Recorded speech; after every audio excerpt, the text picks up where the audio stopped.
Vetëm një ditë më parë ishte media amerikane New York Times, e cila raportoi se fabrikat e prodhimit të raketave në Iran po punojnë 24 orë pa ndalim me synimin zgjerimin e kapaciteteve të tyre për të shënjestruar në të ardhmen Izraelin në një sulm të gjerë ajror ku nuk do të përdoren 500 raketa siç ishin përdorur si limit deri më tani, por më shumë se 2000 prej tyre. Diçka e tillë do të shkaktonte në mënyrë të menjëhershme çakordimin e asaj që bota e njeh se ka sistemet më të mëdha dhe më të rëndësishme të mbrojtjes ajrore, pikërisht sistemet e mbrojtjes të Tel Avivit. Mbrëmjen e sotme në program janë me mua kolonel Samin Eziri. Kolonel, mirëmbrëma, faleminderit që jeni në program. Gjithashtu Xhavi Çala, profesor i asociuar, doktor i shkencave të sigurisë. Profesor, mirëmbrëma. Mirëmbrëma. Zotin Eziri, e nisim bashkë një lëvizje e Iranit për të shtuar në mënyrë drastike raketat e tyre, një Teheran i cili, le të themi, ka marrë goditje nga të gjitha anët, nga Izraeli, nga Shtetet e Bashkuara që kanë ndihmuar Izraelin, por edhe nëpërmjet milicive të cilat ai kontrollon si Hezbollah, Houthi apo qoftë edhe Hamas. Çfarë synon Teherani? Kemi një deklaratë ministrit mbrojtjes të Iranit që e konfirmon që kanë arritur prodhimin e një sasie të tillë raketash që kalon sasinë e parë luftës 12 ditore me Izraelin në qershor. Pra kemi një, si thuash, një deklaratë të njanshme nga Irani. Por nuk ka konfirmim nga ana e Izraelit. Gjithsesi mediat janë marrë me këtë.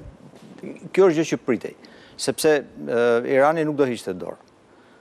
Pra, pas goditjeve luftës 12 ditore që ishte mes Iranit, Izraelit dhe që ju bashkua dhe Shtetet e Bashkuara të Amerikës, që goditën gjitha instalimet ku prodhoshin raketat dhe programi bërthamor, natyrisht që Irani do t'i rikthejë kësaj, derisa të riparonte edhe dëmet dhe të ishte diçka e pritshme.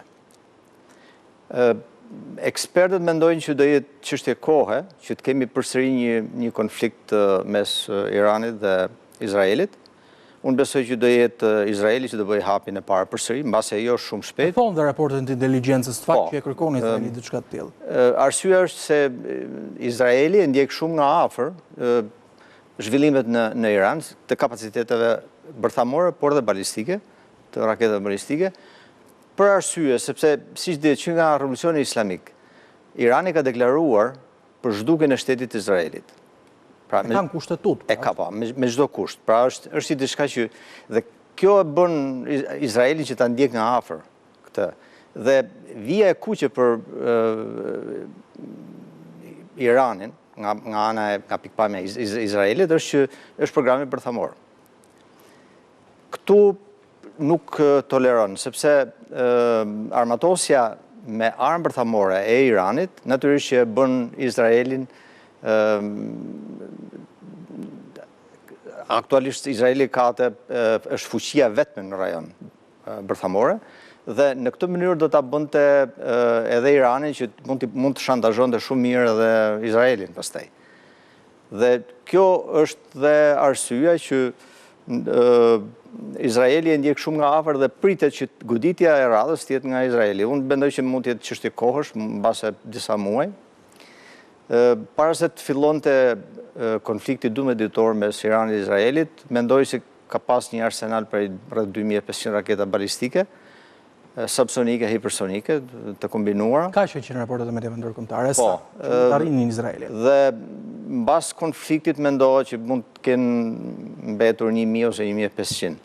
Tani, sipas raportimit që bën edhe ministri i mbrojtjes i Iranit, do të thotë që e ka kaluar 2500-shin. Megjithatë, kjo është për të konfirmuar, sepse është deklaratë e njanshme, por është e sigurt që Irani ka vazhduar përpjekjet maksimale për t'i plotësuar kapacitetet dhe për t'i tejkaluar. Raketat e arrin, natyrisht, e arrin Izraelin, janë diku deri në 2000 kilometra.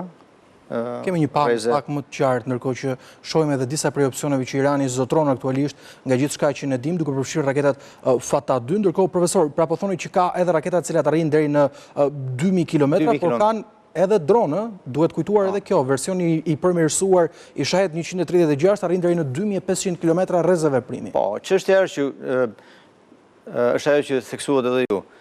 Nëse Irani do të do të sulmoj Izraelin me një sasi të madhe raketash, me një bërshit të madhe raketash, ta zëm me 1.000 apo 2.000 raketa, e kombinuar kjo dhe me dronët, atëherë do të vinde në vështirësi mbrojtjen kunajrore të Izraelit, sepse është e vështirë që në një njësi kohë të interceptosh një sasi kaq të madhe raketash dhe dronesh.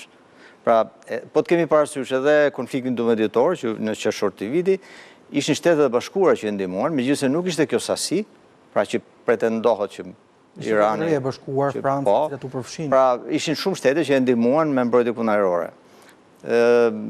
Kështu që do ta vinte në vështirësi. Është një nga taktikat që përdoret, në fakt është përdorur edhe në luftën në Rusi-Ukrainë, kombinimi i goditur me raketa dhe dron. Ndërkohë e shpërqendron edhe kundërshtarin dhe njëra nga ato e godet patjetër objektivin. Kështu që unë mendoj që kjo do jetë një nga zhvillimet e pritshme në muaj që vjen dhe mbase hapi i parë do jetë nga Izraeli. Tjetër qartë. Është parashikimi i inteligjencës në fakt që e ka thënë diçka të tillë sipas rrjedhjeve të dokumentave edhe nga New York Times. Profesor Shala, 2.000 raketa që do të jenë në gatishmëri për të goditur Tel Avivin, ai ka Teherani sot kapacitetet për të prodhuar këto armë? Shko, do ta marrim të analizojmë situatën në momentin e përfundimit të luftës 12 ditore.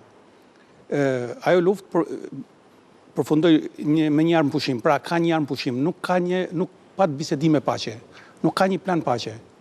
Pra, në një farë mënyrë të gjithë palët, 3 palët e përfshira, domethënë njëra palë që është Shtetet e Bashkuara dhe Izraeli dhe ana tjetër Irani, duket rënë dakord që të tërhiqen dhe të vazhdojnë përgatitjet e tyre. Pra, përgatiten për një raund tjetër. Dhe ky raund tjetër do jetë sa më shpejt palët ta ndjejnë veten të sigurt.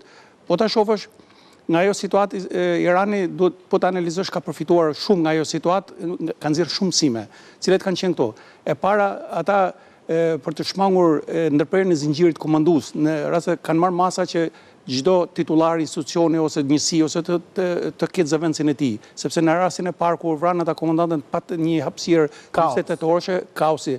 Dhe ai ishte momenti ky që mund të fitonte nëse vendi do kalonte në destabilizim. Derisa vendi nuk kaloi në destabilizim, mundësi tashmë nuk duhet të harrojmë, Irani ka qenë perëndori, është një nga fuqitë kryesore rajonale atje. Por e çuditshme është kësaj se Shtetet e Bashkuara që ishin prishësit e planit për tërheqjen nga programi bërthamor të Iranit, të atij traktati që u nënshkruar në atë kohë me vendet kryesore, pas ndërprerjes luftës 12 ditore nuk u vazhdua më me bisedime paqe. Ndërkohë që me bisedimet për programin bërthamor, jo bisedime dua të merrem me këtë çështje. Jo, Teherani ofroi mundësitë dhe Teherani donte bashkëbisedues, në fakt donte Europën, nuk donte Shtetet e Bashkuara të Amerikës. Dhe ai bëri disa tentativa me Europën, por edhe aty nuk u tërhoq Teherani nga kushtet e veta dhe Europa ndërkohë kërcënoi se nëse nuk do të rriqeshin mund të riktheshin sanksionet dhe ato sanksione efektivisht janë rikthyer ndaj atyre, por gjithsesi Irani është mësuar me këte sanksionet, pra ti rezistoj këtyre sanksioneve dhe po përgatit një fuqi shumë të madhe raketore. Dihet pasaj që në fillim, kur po vazhdoshin bisedimin para luftës 12 ditore, një nga kushtet që Izraeli, si duket bashkë me Shtetet e Bashkuara të Amerikës, kërkonin që një farë kontrolli jo vetëm për çështjen e programit bërthamor, por edhe programit raketor, pra për këtë. Gjë që ata nuk e pranonin asnjë kusht, këtë kusht nuk e pranonin. Dhe vajten si vajten punët, filloi lufta 12 ditore. Në këto kushte sot është e pritshme, atë edhe që tha koloneli, kjo punë është e pritshme. Do të themi ne që pse pikërisht ministri i mbrojtjes apo vetë Irani po nxjerr këto që ne po përgatitemi, kemi kaq raketa. Unë mendoj që është edhe një variant tjetër për ta paralajmëruar Izraelin që nëse ai do të sulmojë siç po pretendon të sulmojë, të rikthehet përsëri sulmit, që ai do të ndodhet në një breshëri shumë të madhe se sa ishte më përpara. Pra, unë mendoj që Irani nuk është ai Iran që ishte para luftës 12 ditore. Ata kanë nxjerrë mësim nga kjo dhe ata kanë marrë të gjitha masat, jo vetëm për të bërë një mbrojtje, por edhe për t'i hapur probleme Izraelit. Shiko, nga ato që u dhanë në media, nuk u dha se ka pas ndonjë dëm të madh Izraeli nga lufta 12 ditore, por në fakt e vërteta është që ka patur dëm. Shumë raketa kanë rënë atje. Plus asaj, nëse kjo sistem raketor i tyre apo antiraketor i shumë shpresor i Izraelit do vihet në një trusni shumë të madhe goditjesh, sidomos edhe me dronët, sepse një lloj raketa ai sistem do punojë një lloj si me dronin si me një raketë. Varet nga niveli që do jetë. Kështu që do ketë mund të ndodhë para një shpërthimi tjetër të konfliktit në linjën e mesme. Presidenti Trump po përpiqet që të Dua të dalem vendosi se ne kemi parë bashkë. A mendon se ka pasur një nëndërsim të Iranit, sepse e them këtë gjë duke pasur parasysh që Amerika dhe Izraeli dolën dhe thanë e shkatruam këtë program bërthamor. Më pas Agjencia Atomike e Kombeve të Bashkuara tha se kanë shkaktuar dëme të mëdha, por shkatrim total nuk ka pasur. Dhe ky ishte një zhgënjim. Absolutisht nuk ka patur shkatrim në total. Pretendoi edhe Trumpi nuk ka patur shkatrim total. Edhe bile jo vetëm programi bërthamor, por edhe programi raketor, sepse u mendu që e ngodit të gjitha ato vendprodhimet e armëve raketore. Dhe desa ai po arrin sot të vejë në funksion dhe të prodhoj non-stop raketa, do thotë që nuk ka pas goditje vendimtare. Kolonel? Unë kam një mendim ndryshe. Unë them që goditjet edhe të Izraelit dhe ndërhyrja amerikane, që Izraeli nuk ishte kapacitetet për të goditur instalimet që ishin shumë thellë. Dhe ndërhyrja Shtetet e Bashkuara që e dim. Dhe me mbi bazë raportime që ekzistojnë aktualisht, Irani nuk është më në gjendje të vazhdojë pasurimin, pra me shkatrimet që ka psuar. Mendohet që është rreth 60% e kapaciteteve që janë për programin bërthamor janë dëmtuar. Por 60% janë goxha shumë. Kështu që për ta rikthyer edhe një herë, është vështirë për riparimi për arsye se Irani është në embargo, dihet që është në embargo, i vetmi furnizues është Rusia, është Kina, dhe edhe Rusia dhe Kina nuk është se kanë Rusia ka hallet e veta. Kina natyrisht nuk është shumë e interesuar mbase që të ndërhyj kaq thellë në këtë. Kështu që deri nga fundi i këtij vitit mendohej nga ekspertët, ishte e sigurt që Irani nuk mund t'i rikthejë programit bërthamor. Kjo do ishte mbas nga fillimi i vitit tjetër. Dhe unë jam shumë i bindur që Izraeli e ndjek shumë nga afër këtë gjë. Dhe këtu ka qenë për të krijuar 8 bomba dhe prandaj çështja është për ekzistencën e Izraelit dhe Izraeli këtë e di shumë mirë. Pra kjo është fiks via kuqe që nuk e lejon të kaloj në doktrinën e përdorimit të armëve bërthamore të Izraelit, është ju e dini opsioni Samson ose Samson option. Samson është marrë është një figurë biblike që është vetë shkatruar në një tempull bashkë me ato armiqtë e tij brenda një tempulli. Pra dhe është simbolike e emri që ishte. Që do të thotë Izraeli e ka në doktrinën e vet që përdor armën bërthamore kur vjet pikpyetje ekzistenca e Izraelit. Por që të mos shkojë atje, ajo nuk lejon që Irani të krijojë kapacitete bërthamore. Kjo është e prerë. Plus që këtu shtohen edhe interesat jetësore që ka Shtetet e Bashkuara në rajon.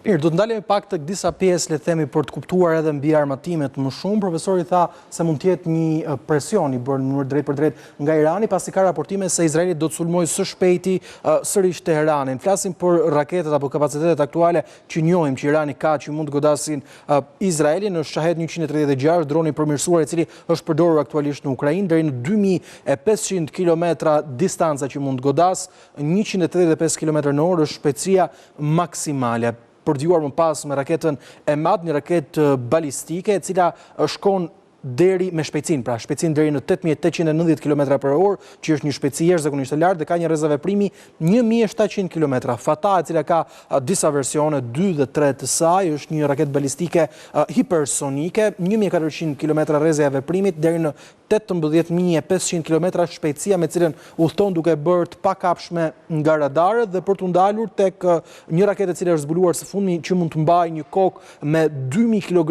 eksploziv, bëhet fjalë pikërisht për Koromasharar 4, është një raketë balistike, 2000 km distanca që cila mund godas dhe shkon në një shpejtësi prej 19.000 km/h. Janë raketat të rënda, duhet të rënda raketat cilat kanë shpejtësi maramëndse. Vetëm njëra është hipersonike, të tjerat janë subsonike. Me fjalë nuk e te i kalon shpejtësinë e zërit, ndërsa njëra e te i kalon shpejtësinë e zërit, është e vështirë për të interceptuar, ajo që ka 1400 km distancën. Të qartë. Ndërkohë, për të folur pasi thamë edhe pak më parë, Izraeli ka sot mbrojtjen më të mirë ajrore në të gjithë botën dhe ne kemi parë në fakt nga sulmet e ndodhur në vitin 2024 në prill të atij viti, por edhe nga lufta 12 ditore, 3 sistemet mbrojtjes ajrore. Iron Dome, kupola e hekur, një bashkëpunim edhe me Shtetet e Bashkuara të Amerikës. Në fakt Iron Dome është, le të themi, i treti në radhë për nga rëndësia dhe kapaciteti i tij. Godet raketa nga një distancë ka deri në 70 km. Kostoja për të interceptuar dhe për të godruar raketat apo dronë është 40 deri në 100.000 për raketë, ndërkohë ka sistem radarësh që shumë shpejt llogarisin në sekonda nëse raketa do duhet të bjerë në zonë të populluar apo jo, intercepton raketat që përbëjnë kërcënim real duke kursyer kosto. Është një zgjedhje, le të themi, inovative e cilën ne kemi parë dhe ka qenë e suksesshme në sulmin e 2023, nuk duhet ngatrohesha. Pra pikërisht në sulmin e prillit, ndërkohë për të kaluar tek më e avancuara është David Sling, apo siç njihet ndryshe edhe Blastiku i Davidit, e thënë shqip, është një sistem i cili është sigurisht më e avancuar se Iron Dome, rrezja efektive e tij është 40 deri në 300 km, ka raketa me manovrim të lartë që mund godas siç janë ato të Iranit, Fatah 110 apo raketat të tjera, ka raketa interceptuese Stunner, të cilat janë shumë precize, por kushton $1 milion për raket, për të goditur vetëm një raket. Pra nëse flasim sot për një Iran i cili mund të shënjestrojë Izraelin me 2000 raketa njëkohësisht, duket pak si e pamundur kostoja operacionale. Mos themi e pamundur, por e vështirë, sfiduese. Thema nuk është çështje parash, me fjalë. Çështja është sistemi mbrojtjes kundërore i Izraelit është një nga sistemet më të mira në botë, siç e theksuat edhe ju. Ai është i shtresëzuar dhe sistemet e mbrojtjes ajrore kështu ndërtohen. Ndërtohen që nga distancat e ulta deri në distanca më të larta. Dhe Izraeli këtë plotson më së miri. Është një nga raketat kundërore, është Road 3, që mund godasë edhe satelitet në orbit. Pra, flet për sistemin Arrow 3 apo jo? Po. E kemi edhe këtë sistemi, cili është më avancuar për të parë pra edhe pak panoramën e plot. Bëhet fjalë për Arrow 2 që arrin deri në 300 deri 500, Arrow 3 cili shkon nga 1000 deri në 2400. Po, dhe mund godash dhe satelitet në orbit. Dhe shumë shtete evropiane kanë porositur këtë sistem, sepse kap raketat hipersonike, pra që janë mbi shpejtësinë e zërit, që fluturojnë shumë lart mbi tokë. Dhe ky lloj sistemi është shumë i mirë për këtë lloj rakete. Çështja tani nuk është tek kostoja. Në rastin e Iranit, që përballoj presionin ky sistem. Çështja është që duhet kesh për të përballuar 2000 raketa që vinë. Nëse flasim për këtë sistem, shkon kostoja vetëm për një goditje $2 deri në $3 milion. E kuptoj. Çështja prapë nuk është tek kostoja. Kostoja, unë besoj që Izraeli ka kapacitetet mjaftueshme. Çështja është që në njësinë e kohës është vështirë të kesh aq bateri të instaluara antiraketore që të përballojnë të zonë 2000 raketa një herësh në 1 sekond. Është vështirë. Dhe shtoj këtu pastaj edhe dronat, të kombinuara me dronë. Pra është çështja në njësinë e kohës. Ky është problemi, sepse edhe nga ana tjetër Irani nuk është se raketat e atij kushtojnë pak. Raketat balistike kushtojnë shtrejt, janë goxha shtrejt. Janë shtrejt. Vetëm dronët kushtojnë pak më lirë, natyrisht, por raketat njësoj. Profesor Shala, koloneli thot nuk ka rëndësi kostoja, por sigurisht është një çështje operacionale të rëndësishme. Unë mbaj mend që nga lufta 12 ditore u raportua nga mediat ndërkombëtare se Izraeli po krijonte një sistem të ri të mbrojtjes ajrore me lazer, i cili për një goditje do të kishte koston që izraelitët e thonin një kafe për ne, pra $2 deri në $5. Por këtë sistem nuk e kemi ende. Nuk është funksional deri tash, paktën nuk ka informacione që po përdoret. Testim ka vite që është në testim dhe Kjo mbrojtje raketore, kundër raketore e shtrezuar nëse provokohet me goditje masive, do të ketë gjithmonë të qara. Pra, dëmet mund të jenë të mëdha edhe për Izraelin. Këtu problemi është se askush në linjën e mesme, domethënë as këta aktorë kryesor, por edhe aktorë tjerë nuk po interesohen për të filluar bisedime për paqen. Unë vazhdoj të ngulkam tek bisedimet, jo tek lutjet. Pse? Sepse do të vazhdoj, kjo do përgatitet në dy pale, do ketë një luftë, do implikohen edhe vende tjera në rajon, pra në një farë mënyrë siguria e linjës mesme do vazhdoj të jetë e kërcënuar. Do të vazhdoj. Edhe gjithë ato investimet që po bëhen për paqen në Gaza, apo po e themi marrëveshja Abrahamit, apo këte që po synon presidenti Trump edhe në Siri, kudo, nuk do jenë kaq të thjeshta për tu zbatuar dhe nuk do kenë këte efektivitet nëse nuk zhvillohen bisedime paqësore për ta bindur Iranin që Irani nuk duhet të përdorë armë bërthamore. E para, programi i saj raketore është dytësor, pastaj ajo lidhet me nëse ai e ka mbrojtës ta ketë për arsye të mbrojtjes tij. Irani nuk do heqë dorë nga të qenit fuqi rajonale, dhe është një fuqi që ai mund të konkurrojë edhe po jo nëpërmjet programit të saj bërthamor. Pra, një Iran me program bërthamor është kërcënim ekzistencial për Izraelin. Izraeli në asnjë lloj kushe, edhe të paktën në këto kushe ai ka bindë edhe Shtetet Bashkuara të Amerikës dhe presidentin Trump, gjatë kësaj presidente, që të mos lejojë në asnjë mënyrë që Irani të bëhet fuqi bërthamore. Por këtu duhen një farë koordinimi që perëndimi, duke qenë se ka dhe interesa në lindjen e mesme, të punoj për një plan paqeje. Pra, një Izrael që të bashkëjetoj me një Iran që pranon ekzistencën e Izraelit, pra vetëm kështu do të ketë paqe në linjën e mesme. Përndryshe, pastaj njëherë do të përgatitet njëra palë për luftë, njëherë do të përgatitet pala tjetër.